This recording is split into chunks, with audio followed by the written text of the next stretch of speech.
মানুষগুলা যেভাবে সহানুভূতি দেখাইবো। এইটা কোন জায়গা? আমার তো কিছুই মনে পড়তেছে না। ও হ্যাঁ, মনে পড়ছে। আমার পেটে একটা পাথর হয়েছিল, তারপর হসপিটালে অপারেশনের পর মারা গেছে। না জানি কেমনি কি হয়ে গেল।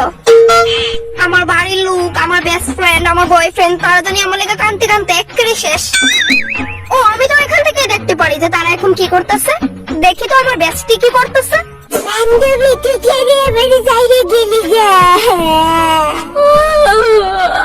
আমার বেস্ট রোগী সান্ত্বনা দেও, তাই আমার ছাড়া আর কেউ নাই। গেছিস তো গেছিস, আমার 50 টাকা দিয়ে গেছিস না। মনে রাখি কেন দিয়ে গেলি না 50 টাকা? ওখানে আমি কাটতে যাবো 50 টাকা। তোর এই কান্দাটা তোর 50 টাকা লেগা না, আজকে দিস তোরে আমি কি স্বপ্ন দেখাই। দেখি তো আমার ছোট বোন ছুটকি কি করতেছে। দিদি তুই কই গেছিস গা? আমার তোর কথা খুব মনে পড়তেছে। কান্দিস না বোনু। আবার মনে পড়তেছে দিকা, তোর লগে আমার উপরে রেখালিস না। তোর ফেভারিট টপটা কি দেখুন তো আমি লাগাবো। শুধু টপটা না, আরো দেখে টপ আছে, জুতা আছে, যা কিছু আছে তোর সব এখন থেকে আমার। ছুটকি তুই আমার মরাতে খুব খুশি হয়েছিস না? তাই তো আগে তুই আমার জিনিসের উপর শুধু নজর আসছিল। আমি জানি আমার মৃত্যুতে আমার মা ঠিকই কাঁদতেছে। দেখি তো মা কি করতেছে।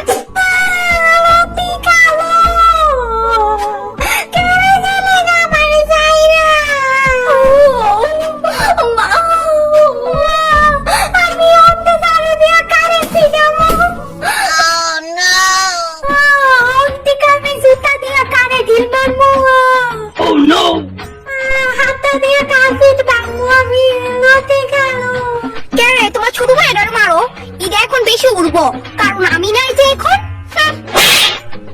আসলে আমি যা বুঝতেছি আমার মৃত্যুতে কারোরই দুঃখ নাই, সবাই শুধুমাত্র নিজের স্বার্থের কথা মনে রাখে।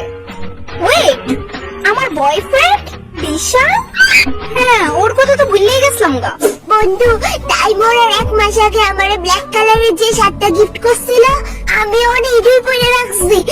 আচ্ছা ভাই, বুঝছি ভাই। ভাই ভাই কান্দিস না ভাই। আমার দেওয়া শার্টটা পরে রাখছে। তোরে যে কইছিলাম বন্ধু, ফেসবুকের ওই নতুন গার্লফ্রেন্ডটা 1 সপ্তাহ আগে যে বানাইছিলাম, তাই লগে আজকে এই শার্টটা পরে তো দেখা করতে গেছিলাম। আরে দূর হওয়া করতো, হওয়া করলে কি আর আমি এখন কাল নামে নেই? তাই আমার মুহের ফেনা কইরা দিছে। কেরে যে আমি অলক্ষী শার্টটা পরে গেলাম। আমি তো কোনোদিনই ভাবছি না বিশাল তুই এই টাইপের পোলা। আরে দূর, তার কথা কেন মনে করে? ভালো হইছে মরছে, তাই তো আমার টাইম পাসে নিয়ে আসছিল। হ্যাঁ, আমার নিউ গার্লফ্রেন্ড খুঁজে দিস, আমার মায়া লাগবো। 4-5টা পাইলে 4-5টা হই। শিশু চাপা তোর লগে আমি কথা বলতাম ফোনে, যার লিগা আমার পেটে পাথর হয়ে আজকে আমি এই স্থানে। আর তুই এদিকে এইসব রামলীলা করতেছস। আমি ভূত হয়ে আগে তোর ঘাড়ে চাপমু, তারপর আমার সেই বেস্টির ঘাড়ে চাপমু। কাউরে ছাড়তাম না আমি।